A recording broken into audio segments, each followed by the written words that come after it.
नमस्कार दोस्तों, कैसे हैं आप सब। आइए आज हम आपको एक स्पेशल टॉपिक के बारे में बताते हैं। तो सबसे पहले आप हमारे दीप स्टडी नामक चैनल को लाइक एवं सब्सक्राइब ज़रूर कर लें। आइए हम शुरुआत करते हैं आज के इस टॉपिक को लेकर के। है कि जो आजकल सब लोग यानी कि पूरा विश्व जो है ना कोरोना की वजह से बहुत ज़्यादा परेशान हैं। लोग घरों में कैद हैं, न तो कोई कहीं जा पा रहा है ना आ पा रहा है। इससे काफ़ी लोगों को समस्या उत्पन्न हो रही हैं। तो ये कोरोना एक तरीके का वायरस है जिसे हम लोग हिंदी में विषाणु बोलते हैं। क्या बोलते हैं? हिंदी में से विषाणु बोलते हैं, विषाणु। तो विषाणु होता क्या है आप लोग जानते हैं? विषाणु होते क्या हैं, जिसे इंग्लिश में वायरस बोलते हैं। तो वायरस क्या होता है, यानी कि विषाणु की खोज, देखो विषाणु की जो खोज थी, विषाणु की इवानोस्की रशियन साइंटिस्ट थे। एक इवानोस्की नाम के एक वैज्ञानिक थे जो रशियन थे, ने तंबाकू की पल्ली में गिवन है, तंबाकू की पल्ली में मौजिक रोग का अध्ययन में की थी, यानी कि इन्होंने चला था। तो इन्होंने बताया था कि लुई पास्चर तथा बीजिंग द्वारा वायरस की जीवित तरल संक्रमण कहा जाता है, यानी कि लुई पास्चर तथा बीजिंग द्वारा वायरस को जीवित तथा तरल संक्रामक कहा गया है।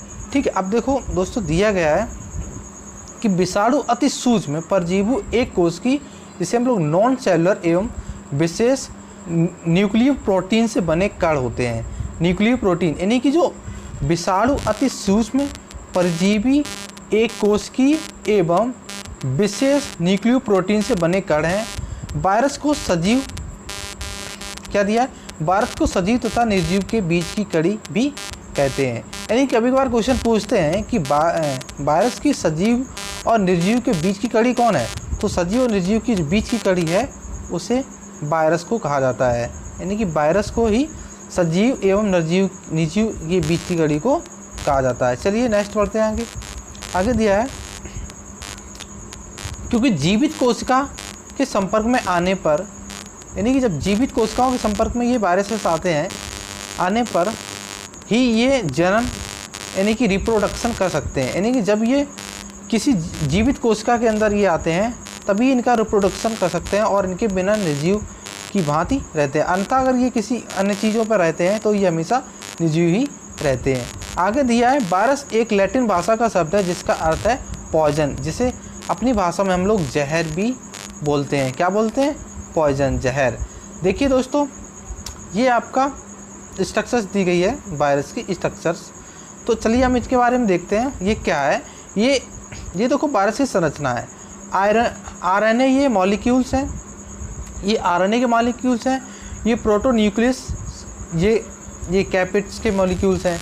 ये स्ट्रक्चर्स है टीएमबी, ये देखो गिवन है तंबाकू मौसिक वायरस। ठीक है, चलिए इसकी देखो क्या इंपॉर्टेंस होते हैं, ये दिया है।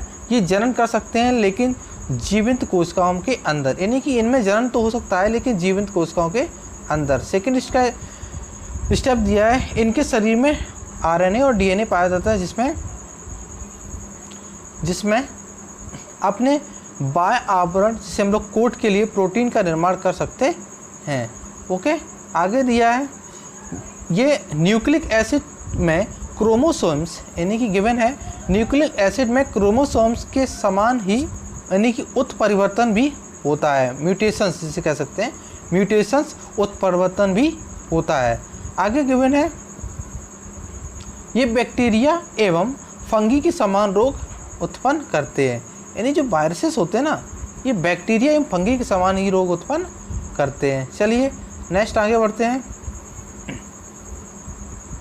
अब आपको एक इम्पॉर्टेंट चीज़ दी गई है जो आपको समझना है। ये देखो एक फिगर दिया गया है, एक स्ट्रक्चर दी गई है, इसमें परपोषी होस्ट के आधार पर वायरस का वर्गीकरण, यानी कि परपोषी के आधार पर वायरस का किस तरीके से वर्गीकरण किया गया है। तो दोस्तों, परपोषी के आधार पर वायरस का वर्गीकरण, इसे देखो प्लांट वायरस भी कह सकते हैं। पहला आपका प्लांट वायरस है और दूसरा आपका एनिमल वायरस है और थर्ड आपका बैक्टीरियल वायरस भी है। ठीक है, इसमें देखो आगे इसे हम लोग पादप विषाणु कह सकते हैं या जंतु विषाणु, ये जीवाणु भोजी भी कह सकते हैं। इसमें देखो क्या होता है सबसे इम्पोर्टेंट, इसमें देखो न्यूक्लिक एसिड आरएनए पाए जाते हैं, न्यूक्लिक एसिड आरएनए। इसमें डीएनए और आरएनए भी पाया जाता है और इसमें डीएनए ओनली पाया जाता है। ओके, आप लोग समझ गए होंगे। चलिए आगे दिया है बैक्टीरियोफेज क्या है, यानी बैक्टीरियोफेज क्या होता है। तो बैक्टीरियोफेज की खोज क्या दिया है, बैक्टीरियोफेज की खोज एफ.डब्ल्यू.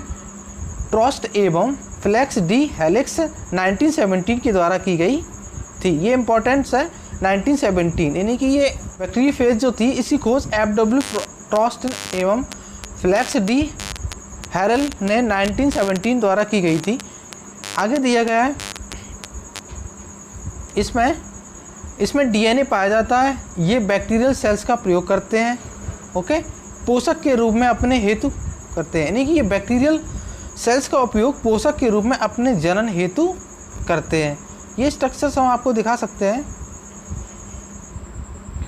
ये स्ट्रक्चर आप देख सकते हैं, ये इसका हेड होता है, ठीक है।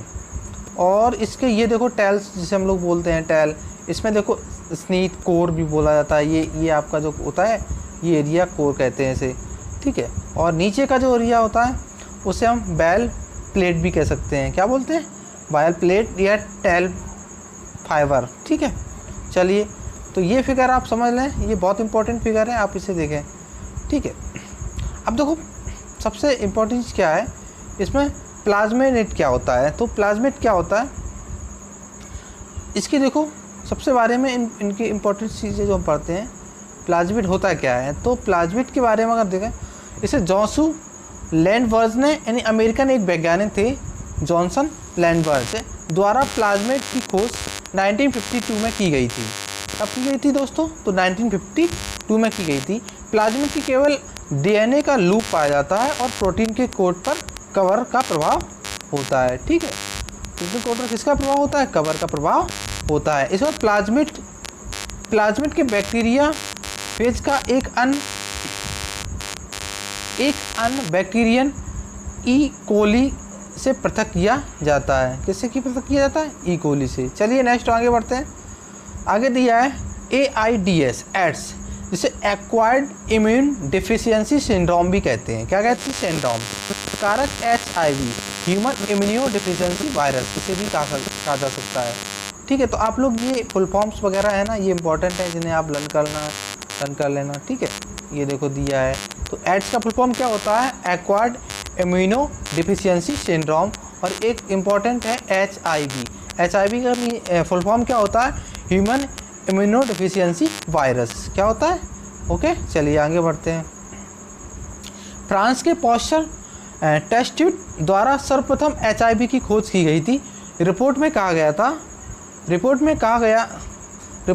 था जो कि डॉक्टर ल्यू मॉन्टिग्नर की टीम का कार्य था। परंतु 1984 में डॉक्टर रॉबर्ट गैलो द्वारा, किसके द्वारा, डॉक्टर रॉबर्ट एड्स की वजह HIV को बताया गया था। यानी कि एड्स की जो वजह होती है वो किसकी वजह से, HIV के द्वारा बताया जाता है। HIV मनुष्य की रोग प्रतिरक्षा तंत्र इम्यून सिस्टम को नष्ट करता है।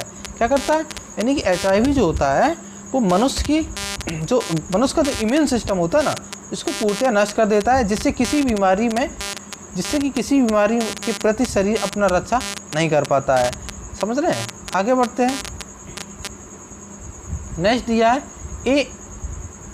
ART, यानी एंटी रेट्राइवियल थेरेपी के द्वारा ही एड्स का इलाज किया जाता है।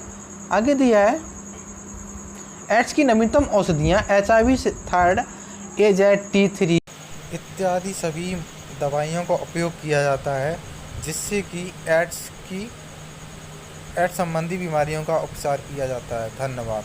उम्मीद है आपको समझ में आ गया। आप हमारे इस चैनल को सब्सक्राइब, लाइक, शेयर करें।